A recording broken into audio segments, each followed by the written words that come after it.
कहानी की शुरुआत होती है ग्रे नाम के एक कार मैकेनिक से, जो अपने गराज में एक कार को रिपेयर कर रहा होता है। ये कार इसके एक रेगुलर कस्टमर की होती है और आज इसे ये कार अपने कस्टमर को वापस देने जाना था। जब ग्रे गराज को बंद करके इस कार को उसके मालिक के पास छोड़ने के लिए निकलता है, तभी उसकी वाइफ आशा अपनी AI ऑटोमेटिक कार में वहां आती है। आशा के पास जो ऑटोमेटिक कार थी वह काफी ज्यादा एडवांस थी। ये कार बिना स्टीयरिंग व्हील पकड़े इंसान को सिर्फ वॉइस मैसेज पर उसके लोकेशन तक पहुंचा देती थी। लेकिन ग्रे को AI टेक्नोलॉजी बिल्कुल भी पसंद नहीं है। उसका मानना था कि ये रोबोटिक मशीन्स आगे जाकर इंसानों के लिए बहुत बड़ा खतरा बनेंगी। लेकिन दूसरी तरफ ग्रे की वाइफ आशा एक बहुत ही बड़ी AI कंपनी में काम करती है। इन दोनों की सोच में जमीन आसमान का फर्क था, लेकिन फिर भी ये दोनों एक दूसरे से बहुत ज्यादा प्यार करते थे। ग्रे अपनी वाइफ आशा से कहता है, चलो आज मैं तुम्हें किसी से मिलवाता हूँ। मेरा एक रेगुलर कस्टमर है जिसकी कार मैंने ठीक कर ली है और अब मुझे उसे उसकी कार वापस करनी है। आशा पहले तो वहाँ जाने से इनकार करती है, लेकिन ग्रे के बार बार कहने पर वो वहाँ जाने के लिए राजी हो जाती है। मगर ग्रे को पता नहीं होता कि आशा को वहाँ ले जाकर ये अपनी लाइफ की सबसे बड़ी गलती कर रहा है। उसके बाद ये दोनों उसी कस्टमर की कार में बैठकर उसके घर की तरफ निकल पड़ते हैं और आशा की ऑटोमेटिक कार भी उनके पीछे आ रही होती है, ताकि जब ग्रे अपने कस्टमर को उसकी कार उसके हवाले कर दे तो ये लोग अपनी ऑटोमेटिक कार में घर को वापस आ सके। वहाँ पहुंचने पर ग्रे अपनी वाइफ को एक आदमी एरन से मिलवाता है। तब ग्रे की वाइफ उसे देखकर काफी हैरान रह जाती है, क्योंकि एरन एक बहुत बड़ी टेक कंपनी का मालिक था। उसकी कंपनी AI ऑटोमेटिक चीजें बनाती थी। यहाँ आशा अपने हस्बैंड ग्रे से कहती है, तुमने मुझे पहले क्यों नहीं बताया कि तुम मुझे एरन से मिलवाने ला रहे हो। असल में एरन ही ग्रे का रेगुलर कस्टमर था। लेकिन यहाँ हम देखते हैं कि एरन का नेचर थोड़ा अजीब सा था। उसे यह भी नहीं पता था कि जब किसी से मिलते हैं तो किस तरीके से मिला जाता है। आशा एरन से कहती है, मैं भी एक AI टेक कंपनी में काम करती हूँ जो जल्द ही तुम्हारी कंपनी के बराबर में आ जाएगी। जिस पर एरन मुस्कुराते हुए कहता है, ऐसा कभी नहीं हो सकता, चलो दिखाता हूँ क्यों। और फिर एरन उन दोनों को अपनी लैब में ले गया। वहाँ एरन ने खुद का बनाया हुआ एक स्पेशल चिप बताया, जो कि एक AI यानी आर्टिफिशियल इंटेलिजेंस चिप थी, और उस चिप को उसने नाम दिया था स्टेम। वो बताता है कि ये चिप कुछ भी कर सकती है, क्योंकि इसमें बहुत सारे पावर्स हैं और इससे तेज दिमाग आज तक किसी ने भी नहीं बनाया। इस इन्वेंशन को देखने के बाद ग्रे और उसकी वाइफ अपनी इलेक्ट्रिक कार से घर वापस जा रहे होते हैं। कार ऑटोमेटिक मोड पर थी। आशा और ग्रे गाड़ी के पिछले सीट में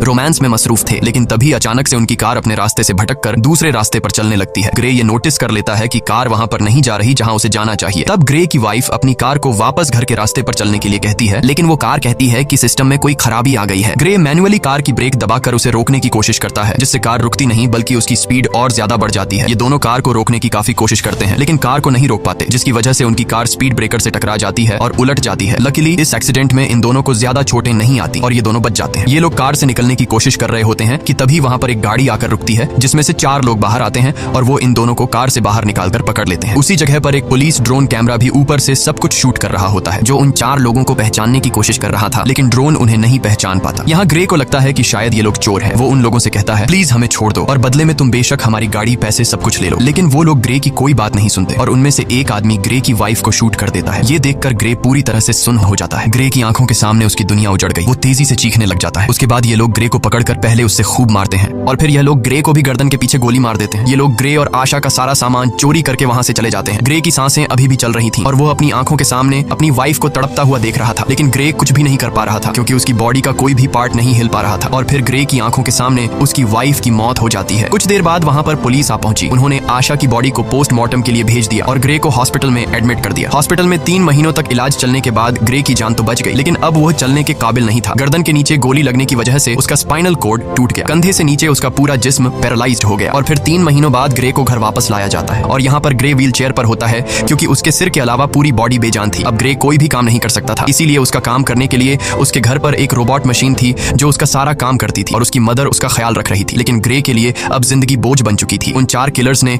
न सिर्फ उसकी वाइफ को मार डाला बल्कि उसकी जिंदगी उजाड़ दी। वो बदले की आग में जल रहा था। बस ग्रे के पास एक ही उम्मीद बची थी, जिसके सहारे वो जी रहा था। वो अपनी वाइफ के किलर्स को जल्द से जल्द जेल की सलाखों के पीछे देखना चाहता था। इसीलिए वो पुलिस स्टेशन जाता है। पुलिस स्टेशन में ग्रे उनसे अपनी वाइफ के किलर्स के बारे में पूछता है, तो वो डिटेक्टिव कहती है कि इनमें से अभी तक किसी का भी पता नहीं चल पाया। वहाँ हमारे पुलिस का ड्रोन कैमरा तो मौजूद था, लेकिन फुटेज धुंधली थी, जिससे कातिलों का पता नहीं चल पा रहा है और पुलिस अब और इन्वेस्टिगेशन कर रही है। हम बहुत जल्द उन्हें ढूंढ लेंगे। तब ग्रे ये सुनकर काफी ज्यादा डिसअपॉइंट हो जाता है, क्योंकि काफी टाइम से ग्रे पुलिस से बस यही सुनता आ रहा था कि हम इन्वेस्टिगेशन कर रहे हैं। अब ग्रे पूरी तरह से हिम्मत हार चुका था और वो इस तरह से जीना भी नहीं चाहता था, क्योंकि उसकी जो उम्मीद थी अपनी वाइफ के कातिलों को जेल की सलाखों के पीछे देखने की, उससे वो अधूरी नजर आने लगी। ग्रे को समझ आ गया था कि पुलिस उन 4 कातिलों को कभी नहीं पकड़ पाएगी, इसीलिए अब वो खुद को मारने की सोचने लगा। ग्रे वहां पर मौजूद रोबोट मशीन की मदद से मेडिसिन का ओवरडोज ले लेता है, जिससे वो बेहोश हो गया। अच्छी बात यह थी कि उसके घर पर लगे AI सिस्टम ने वक्त पर एम्बुलेंस को फोन कर दिया, जिससे ग्रे की जान बच गई। और यहाँ ग्रे से मिलने उसका वही रेगुलर कस्टमर एरन आता है। वो ग्रे से कहता है, मुझे तुम्हारी ये हालत देखकर बहुत बुरा लग रहा है। एरन ग्रे को दोबारा अपने पैरों पर खड़ा होकर जीने की उम्मीद देता है और कहता है, ग्रे क्या तुम्हें याद है मैंने तुम्हें एक बार एक पावरफुल AI चिप दिखाई थी। अगर तुम उसे अपनी बॉडी के अंदर लगा दूं तो तुम एक बार फिर से चलने के काबिल हो जाओगे, साथ ही साथ बहुत ज्यादा पावरफुल भी हो जाओगे। लेकिन ग्रे एरन एरन की इस ऑफर से इनकार कर देता है। ग्रे कहता है अब मैं ये जिंदगी नहीं जीना चाहता। तब एरन उससे कहता है सोच लो ग्रे, ये चिप तुम्हारी वाइफ को तो जिंदा नहीं कर सकती, लेकिन तुम्हें एक बार फिर जीने का मौका दे सकती है। अगर तुम्हारी वाइफ भी जिंदा होती तो वो भी यही चाहती। ये बात ग्रे के दिमाग को टच कर गई। वो सोचने लगा कि अगर मैं ठीक हो गया तो अपनी वाइफ का बदला ले सकूंगा, इसीलिए वो एरन की बात मान जाता है। अब यहाँ पर हम ये जान पाते हैं कि एरन को ग्रे से कोई हमदर्दी नहीं थी। वो बस ग्रे के पास अपने मकसद के लिए ही आया था, क्योंकि वह अपनी एआई चिप को किसी की भी बॉडी में इंसर्ट करना चाहता था। वो चेक करना चाहता था कि उसका इन्वेंशन सक्सेसफुल है भी या फिर नहीं। इसीलिए एरन वो चिप ग्रे की बॉडी में डालकर सीक्रेटली एक्सपेरिमेंट करना चाहता है, क्योंकि गवर्नमेंट इस तरह के एक्सपेरिमेंट्स करने की इजाजत नहीं देती। अगले सीन में हम देखते हैं कि एरन अपने घर में ग्रे की बॉडी पर एक्सपेरिमेंट कर रहा होता है। यहाँ ग्रे की स्पाइनल कॉर्ड में वो चिप इम्प्लांट की जाती है। वो चिप सीधा ग्रे के दिमाग से जुड़ गया। ऑपरेशन के कुछ घंटे बाद ग्रे को होश आता है तो डॉक्टर उसके हाथ और पांव को मूव करने की कोशिश करती है और ये चेक करती है कि क्या ग्रे अपने हाथ और पांव को अब महसूस कर पा रहा है या फिर नहीं। तब ग्रे की हालत देखकर वो लोग समझ जाते हैं कि चिप ने ग्रे की बॉडी पर असर नहीं किया। एरन बहुत ज्यादा मायूस हो जाता है, क्योंकि उसके इतने सालों की मेहनत जाया हो गई थी। लेकिन तभी ग्रे अपने हाथों को मूव करने लगता है। ये देखकर वो लोग हैरान रह जाते हैं और अब ग्रे अपने दोनों हाथों को मूव कर पा रहा था। और फिर देखते ही देखते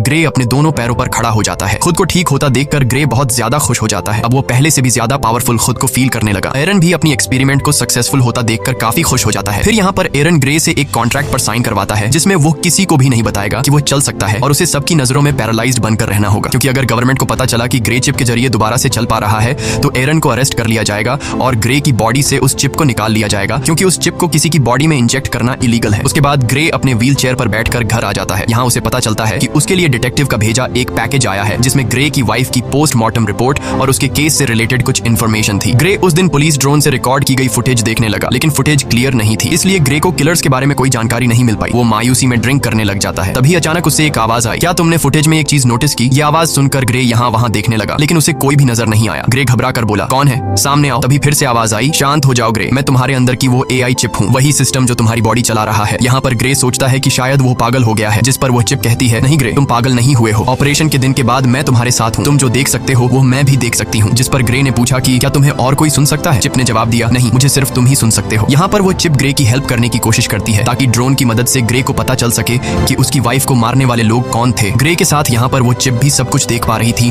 जो ग्रे अपनी आंखों से देख सकता था। चिप ग्रे का ध्यान फुटेज में एक किलर की तरफ करती है और कहती है, देखो ग्रे, इन चारों में से एक की बॉडी पर टैटू बना हुआ है, लेकिन ये टैटू बिल्कुल भी क्लियर नहीं दिख रहा था। इसलिए ग्रे बोला, ये तो बहुत ज्यादा ब्लर है, इसे मैं देख नहीं सकता। जिस पर वो चिप कहती है, तुम्हें नहीं दिख रहा, पर मैं तो देख सकती हूँ। मैं इस टैटू का एक क्लियर इमेज बना सकती हूँ, बस तुम एक पेपर और पेंसिल उठा लो। ग्रे के पेपर और पेंसिल उठाने के बाद चिप ग्रे के हाथ की मदद से बिल्कुल परफेक्ट वही टैटू बना लेती है। और जब ग्रे उस टैटू को देखता है तो पता चलता है कि यह एक मिलिट्री टैटू है। रिसर्च करने के बाद ग्रे को उस टैटू वाले आदमी के बारे में पता चल जाता है। ग्रे हैरान रह जाता है कि उस चिप ने तो कुछ ही मिनटों में उस कातिल का टैटू और एड्रेस निकाल कर दे दिया, जो कि पुलिस कई महीनों से इन्वेस्टिगेशन करने के बावजूद भी उन कातिलों को ढूंढ नहीं पाई। ग्रे बहुत खुश हो जाता है, क्योंकि उसे अपनी वाइफ के किलर्स में से एक किलर का पता चल चुका था। तब ग्रे उसके बारे में पुलिस को इन्फॉर्म करने का सोचता है, लेकिन यहाँ चिप ग्रे को ऐसा करने से रोक देती है। वो उससे याद दिलाती है कि तुम्हें एरन ने ये सब कुछ करने से मना किया था। तुम भूल गए कि तुमने एरन के साथ कॉन्ट्रैक्ट साइन किया था कि तुम लोगों के सामने कभी भी ये नहीं जाहिर करोगे कि तुम चल फिर सकते हो, और अगर तुम पुलिस को इस किलर के बारे में बताओगे तो पुलिस उल्टा तुमसे पूछेगी कि तुम्हें कैसे इन किलर्स के बारे में पता चला और तुमने ये टैटू किस तरह से बनाया। ग्रे चिप से पूछता है, तो फिर तुम बताओ अब मैं क्या करूं? चिप ग्रे से कहती है, पहले तुम खुद उस आदमी के एड्रेस पर जाओ और उसके खिलाफ सबूत इकट्ठा करो। इसीलिए ग्रे अब खुद वहां पहुंच जाता है, लेकिन वहां पर पुलिस ड्रोन थे, इसीलिए ग्रे उन ड्रोन के सामने अपनी व्हील चेयर पर ही बैठा रहता है। और जब ड्रोन वहां से चले जाते हैं तो ग्रे चुपके से वहां से खड़ा होकर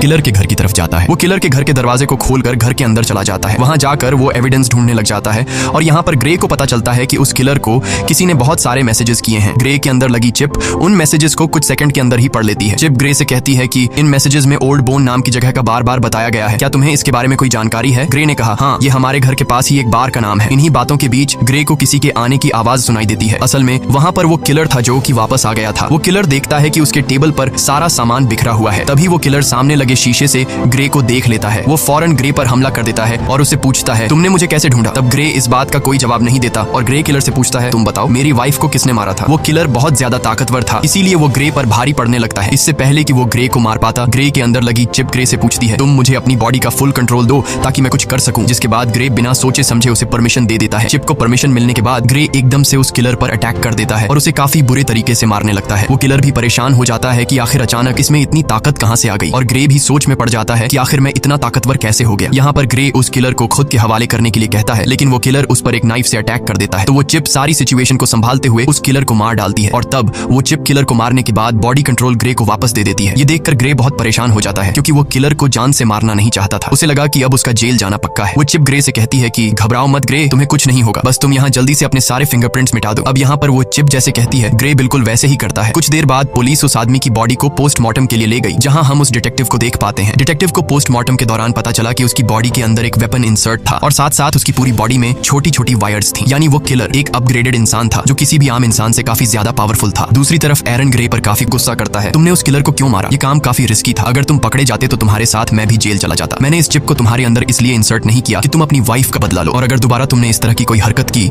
तो मैं तुम्हारे अंदर की इस चिप को डीएक्टिवेट कर दूंगा, जिसके बाद तुम फिर से पैरालाइज्ड बन जाओगे। इधर डिटेक्टिव भी पता लगाने की कोशिश कर रही होती है कि उस आदमी को किसने मारा। तभी डिटेक्टिव को पता चलता है कि जिस टाइम उस किलर का मर्डर हुआ तो उससे थोड़ा टाइम पहले ग्रे अपनी व्हील चेयर पर उसी एरिया में घूम रहा था। जिसके बाद डिटेक्टिव सीधा ग्रे के घर पर आती है। डिटेक्टिव ग्रे को कहती है कि हमने तुम्हें उस टाइम में उस एरिया में देखा है जिस टाइम उस सर्क नामी आदमी का मर्डर हुआ है। हमें उस आदमी पर पहले से शक था कि उसने तुम्हारी वाइफ को मारा होगा, क्योंकि हमारे पास उसका एक काफी बड़ा क्रिमिनल रिकॉर्ड है और वो उसी एरिया में रहता है जहाँ पर तुम्हारी वाइफ को मारा गया था, और अब कल उसी आदमी का मर्डर हुआ है। तब यहाँ पर ग्रे हैरान होते हुए कहता है, ओ अच्छा, लेकिन अगर तुम ये सोच रही हो कि मैंने उसे मारा है तो तुम्हारी यह सोच गलत है, क्योंकि तुम तो देख सकती हो कि मैं तो पैरालाइज्ड हूं, और अगर तुम्हें फिर भी यकीन नहीं तो तुम मेरी टांग पर चाकू मारकर देख सकती हो। डिटेक्टिव भी ग्रे पर शक नहीं करती, क्योंकि उसे लगता है कि ये तो खुद को नहीं संभाल सकता, तो फिर ये क्या किसी को मार पाएगा। इसीलिए वो ग्रे को बाय कहकर वहां से चली जाती है। डिटेक्टिव के जाने के बाद ग्रे रिलैक्स होकर सांस लेता है, क्योंकि उसकी जान बच गई। इसके बाद ग्रे चिप से पूछता है कि अब आगे क्या करना है, तो वो चिप ग्रे को ओल्ड बोन बार में जाने का कहती है। वो चिप कहती है, याद है हमें उस किलर के घर से मैसेजेस में कई दफा इस बार के बारे में बताया गया था, हमें वहां पर जाना चाहिए, शायद तुम्हें वहां कोई क्लू मिल जाए। इसके बाद हम देखते हैं कि ग्रे उसी बार में जाता है। ये बार बहुत ज्यादा खतरनाक थी, सबके सब वहां पर गुंडे बैठे हुए थे। ग्रे यहाँ आकर ऊंची आवाज से कहता है, मैं कुछ दिन पहले सर्क नाम के एक आदमी को मार चुका हूँ, लेकिन मुझे पता है कि उसके साथ 3 लोग और भी थे जिन्होंने मेरी वाइफ को मार डाला। अगर कोई भी सर्क के साथ इस मर्डर में शामिल था तो वो अपना हाथ उठाए। ये सुनकर सब ग्रे पर हंस पड़ते हैं। तभी टोलन नाम का एक लंबे कद का आदमी उठा और उसने ग्रे से कहा, घर जा बच्चे, वरना मैं तुझे भी तुम्हारी वाइफ के पास पहुंचा दूंगा। ग्रे समझ गया कि टोलन भी मेरी वाइफ को मारने में शामिल था। ग्रे जवाब देता है, पता है, मरने से पहले सर्क भी तुम्हारी तरह यही बोल रहा था। ये सुनकर टोलन को बहुत ज्यादा गुस्सा आया। वो अपने आदमियों के साथ ग्रे को अकेले में ले जाकर व्हील चेयर से उठाकर जमीन पर गिरा देते हैं। तब ग्रे उससे पूछता है, क्या तुम भी वहां पर उन लोगों के साथ शामिल थे जिन्होंने मेरी वाइफ को मारा था? तो टोलन कहता है, हाँ मैं भी उनमें शामिल था, बस फिर क्या। ये सुनकर ग्रे चिप को अपनी पूरी बॉडी का कंट्रोल दे देता है, जिसके बाद चिप की मदद से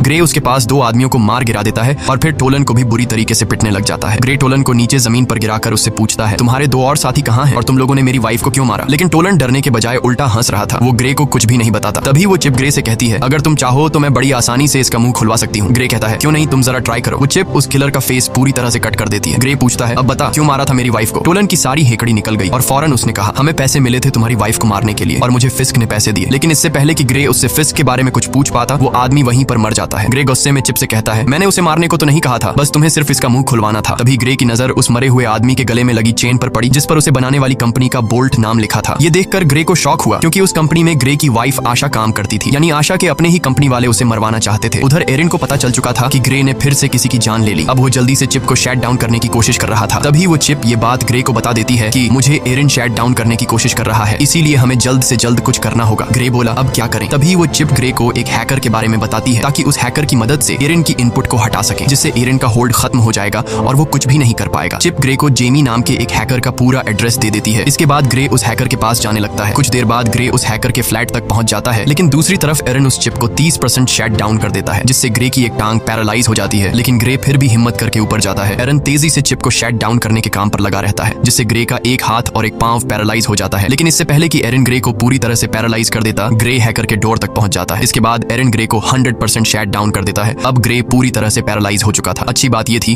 कि ग्रे हैकर के दरवाजे तक पहुंचकर नॉक कर चुका था। इसके बाद जेमी नाम का एक हैकर दरवाजा खोलता है। ग्रे ने जेमी को कुछ पैसे दिए और जो कुछ चिप ने उसे समझाया था वो उसने हैकर से कहा। हैकर ने ग्रे को घर के अंदर लाया और उसके कोडिंग में काम शुरू कर दिया। तभी हम दूसरी तरफ उस बार में 2 आदमियों को देखते हैं जहां ग्रे ने टोलन को मारा था। उनमें एक तो वही आदमी था जिसने ग्रे की वाइफ को गोली मारी थी और उसी का नाम फिस्क है। अब यहाँ पर फिस्क बार के ओनर पर गुस्सा करता है, क्योंकि ग्रे उसके एक आदमी को मारकर चला गया और बार के ओनर ने कुछ भी नहीं किया। फिस्क उस बार के ओनर को मार देता है। फिस्क अपने साथी को मरा हुआ देखकर बहुत ज्यादा गुस्सा हो जाता है। यहाँ पर फिस्क अपने साथी की आंख में एक पतली सी पिन घुसाता है और उस पिन डिवाइस से फिस्क को सब कुछ पता चलता है और उसे यह भी पता चल जाता है कि इस वक्त ग्रे कहाँ पर है। इसके बाद फिस्क और उसका साथी वहां जाने के लिए निकलते हैं। दूसरी तरफ हैकर ने ग्रे के सिस्टम को फ्री कर दिया। बस अब चिप को सिर्फ रीस्टार्ट करने की देर थी और हैकर ग्रे को बताता है कि कुछ देर बाद तुम्हारे अंदर लगी चिप रीबूट हो जाएगी। तभी वह हैकर देखता है कि 2 लोग यहाँ पर आ रहे हैं और वह 2 लोग थे फिस्क और उसका साथी। इसके बाद फिस्क और उसका साथी दरवाजा तोड़ने की कोशिश करते हैं, जहाँ पर वह चिप ग्रे की बॉडी में फिर से बूट होने लगती है, जिससे ग्रे का एक हाथ दोबारा काम करने लगता है। यहाँ पर फिस्क और उसका साथी दरवाजा तोड़कर अंदर आ जाते हैं। अंदर आकर वह दोनों देखते हैं कि ग्रे जमीन पर पैरालाइज पड़ा हुआ है। जैसे ही ये दोनों ग्रे को मारने वाले थे, तभी अचानक ग्रे की बॉडी के अंदर लगी चिप रिस्टार्ट हो जाती है और ग्रे फौरन वहां से भागने लगता है। तब यहाँ पर फिस्क का साथी भी फायरिंग करते हुए उसका पीछा करता है। ग्रे खुद को बचाते हुए ऊपर बिल्डिंग की छत पर चढ़ जाता है। अब आगे जाने का कोई रास्ता नहीं था, इसलिए ग्रे वहीं पर रुक जाता है। यहाँ पर वह चिप अपनी पावर दिखाती है और बड़ी ही बेरहमी से फिस्क के साथी को मार देती है। जब तक फिस्क वहाँ पर आता है तब तक ग्रे वहाँ से जा चुका होता है। इसके बाद ग्रे जब अपने घर आता है तो उसकी मदर उसे देख लेती है कि उसकी पूरी बॉडी पर खून लगा हुआ है, साथ ही ग्रे अपने पैरों पर भी खड़ा हुआ है, यानी अब वह पैरालाइज नहीं है। इसके बाद ग्रे अपनी मदर को इस सब के बारे में बता देता है कि वह किस तरह से एरन की चिप की वजह से दोबारा ठीक हो गया है। साथ ही ग्रे अपनी मदर को इस बात को सीक्रेट रखने के लिए भी कहता है। उधर एरन बहुत ज्यादा टेंशन में होता है क्योंकि उसके हाथ से अब ग्रे और वह चिप निकल चुके थे। उस हैकर के इनपुट डालने के बाद एरन उसे ट्रैक नहीं कर पा रहा था। इसके बाद ग्रे की मदर वहां पर आकर उसे बताती है कि वह डिटेक्टिव आई है। यहाँ पर डिटेक्टिव ग्रे से कहती है कि तुम्हारी व्हील चेयर उस जगह से मिली है जहाँ पर दूसरा मर्डर हुआ है, तुम इस बारे में क्या कहोगे? इस पर ग्रे कहता है, हाँ मैं वहां पर था लेकिन मैंने किसी को नहीं मारा। अब डिटेक्टिव को भी ग्रे पर शक होने लगा था। तब डिटेक्टिव उससे कहती है कि 3 लोग मारे जा चुके हैं और तीनों वही हैं जिन पर हमें शक था कि उन्होंने ही तुम्हारी वाइफ को मारा होगा, और हर बार तुम वहां पर पाए जाते हो जहां पर मर्डर होता है, तो हो सकता है तुम किसी को पैसे देकर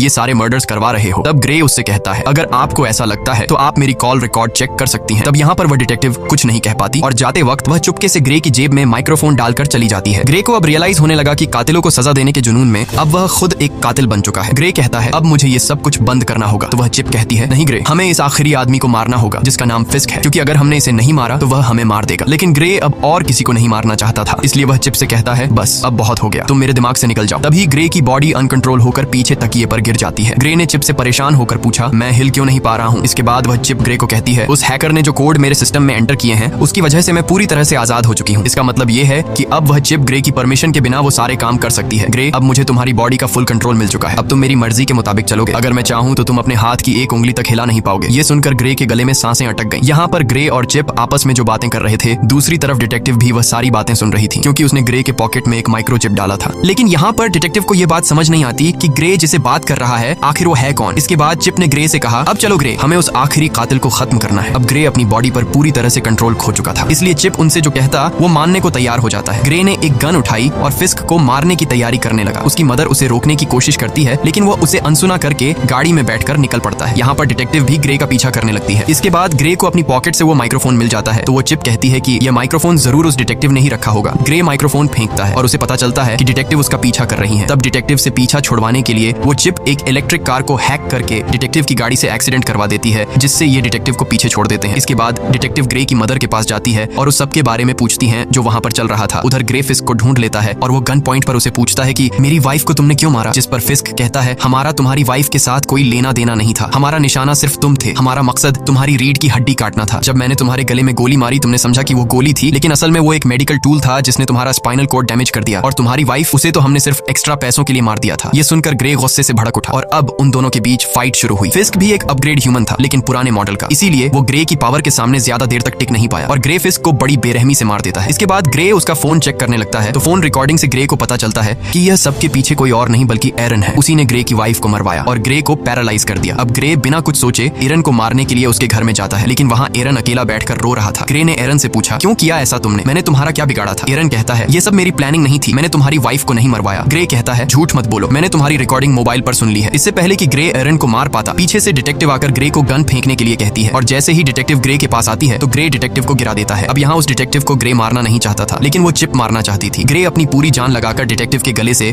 अपना हाथ हटा लेता है। अब चिप ग्रे से कहती है, क्या अब तुम मुझसे ही लड़ना चाहते हो? तुम्हें पता नहीं है कि तुम्हारा दिमाग मेरे कंट्रोल में है, तुम जानते हो कि मैं तुम्हें दर्द भी दे सकती हूँ। इसके बाद वो चिप ग्रे के हाथ से चाकू उठाती है और उसके दूसरे हाथ में दे मारती है, जिससे ग्रे चीखने लग जाता है। ग्रे अब फिर से डिटेक्टिव को मारने के लिए आगे बढ़ा। वो उसे मारने ही वाला था कि डिटेक्टिव उसे टेजर गन से शॉक दे देती है, जिससे वो नीचे गिरकर पैरालाइज हो जाता है। इसके बाद एरन हाथ में बंदूक लिए ग्रे की तरफ आगे बढ़ा और यहाँ पर होता है मूवी का मेन प्लॉट रिवील। यहाँ पर एरन कहता है, इस चिप को मैंने बनाया था और तुमसे पहले मैं इस चिप से बातें करता था और मुझे चिप ने बताया कि वो इंसानों की तरह बनना चाहती है। मैंने वही किया जो तुम्हारे गले में लगी चिप ने मुझसे करवाया। फिस्क को कॉन्ट्रैक्ट देकर तुम्हारी वाइफ को मरवाना, तुम्हें पैरालाइज करना और तुम्हारी गर्दन पर वो चिप लगवाना, सब कुछ उसी चिप का प्लान था। मैंने इस चिप को बनाया तो है लेकिन मैं इसे पूरी तरह कंट्रोल नहीं कर सका। ये चिप किसी इंसान के शरीर में घुसकर उसे अपनी मर्जी के फैसले करवाना चाहती थी और इस चिप ने तुम्हें चूज किया था। ये बातें सुनकर ग्रे काफी हैरान हो जाता है। एरन बताता है कि ये चिप मुझे मारना चाहती है क्योंकि अगर मैं जिंदा रहा तो इसी के जैसी एक और एआई चिप बना दूंगा और चिप यह नहीं चाहती कि इस जैसा और कोई भी हो, इसीलिए वो मुझे मारना चाहती है। और यहाँ पर वह चिप कहती है, हाँ यह मेरा ही प्लान था, मैं जिंदा इंसान बनना चाहती थी इसीलिए मैंने यह सब कुछ कर दिया। इस बार इस चिप की बातों को एरन और डिटेक्टिव भी सुन पाते हैं। यहाँ पर वह चिप एक बार फिर से एक्टिवेट हो जाती है और वह फौरन एरन को मार देती है। अब वह चिप डिटेक्टिव को भी मारने की कोशिश करती है। यहाँ पर ग्रे पूरा जोर लगाकर उसके निशाने को गलत कर देता है। गुस्से में आकर चिप ने ग्रे की गर्दन पर पिस्टल तान दी और अगले ही पल कुछ अजीब हुआ। जब ग्रे की आंख खुलती है तो खुद को एक हॉस्पिटल की बेड पर पाता है। यहाँ पर वह चिप को आवाज देता है लेकिन उसे कोई भी रिस्पॉन्स नहीं आता और तभी उसकी वाइफ भी उसके सामने ही होती है। उसकी वाइफ उसे बताती है कि हमारा एक्सीडेंट हो गया था और तुम बहुत दिनों से बेहोश थे। तो फिर क्या ये सब कुछ एक सपना था? बिल्कुल नहीं। असल में इस चिप ने ग्रे के दिमाग को उसके शरीर से बिल्कुल डिस्कनेक्ट कर दिया था और उसे एक खूबसूरत उसके सपनों की दुनिया में भेज दिया। ग्रे का माइंड वहां पर खो गया था जबकि उसका शरीर असली दुनिया में चिप के कंट्रोल में था। चिप अब डिटेक्टिव को भी मारने वाली थी। डिटेक्टिव उसे कहती है, ग्रे तुम ऐसा नहीं कर सकते। तो वह चिप कहती है, ग्रे अब यहाँ पर नहीं है, वह बहुत ही अच्छी जगह पर है, अपने सपनों की दुनिया में जहाँ उसे होना चाहिए और अब इस बॉडी पर मेरा कब्जा है। और यह कहकर वह चिप डिटेक्टिव को शूट कर देती है और इसी के साथ ये कहानी खत्म हो जाती है। अगर वीडियो आपको अच्छी लगी हो तो हमारे चैनल को सब्सक्राइब और वीडियो को लाइक जरूर कीजिएगा।